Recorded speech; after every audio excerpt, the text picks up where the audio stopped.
Even with a rebounding economy, the number of students facing homelessness and poverty in our area is growing. News 8's Pauline Lee joins us live in the studio with how the problem impacts a student's performance in the classroom. Well, about 40 students from Laurel and Viroqua High School braved the frigid temperatures last night and slept outside.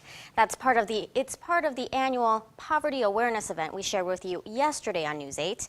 After a cold night of sleeping in boxes, the students now have to try and make it through all of their classes.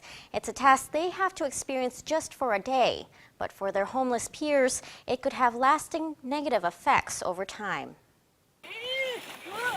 It's nearly 6 in the morning, and these Laurel and Viroqua High School students are already hard at work breaking down boxes and cleaning up the high school parking lot they called home. Many of these students are operating on very little sleep. I think I got between half an hour and an hour. Maybe a half hour or so. They spent the entire night outside with nothing more than the clothes they're wearing and the cardboard boxes they used for shelter. I feel really awful. I feel absolutely exhausted. I'm sore. That concrete, no matter how many layers of cardboard you have, is really, really rough on your body. Now it's time for class.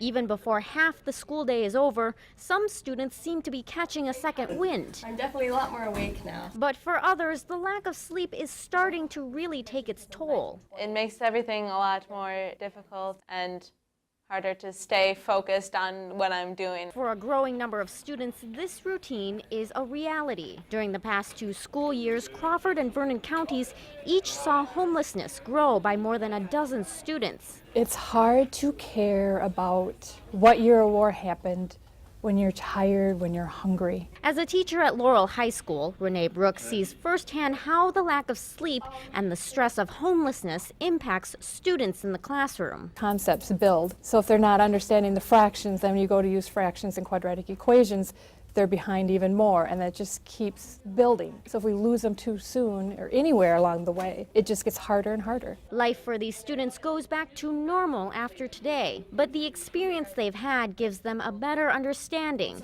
of the difficulty homeless students in the area are facing. It's something that is really eye-opening, very life-changing, and something that is very real and needs to be experienced in order to understand what people go through.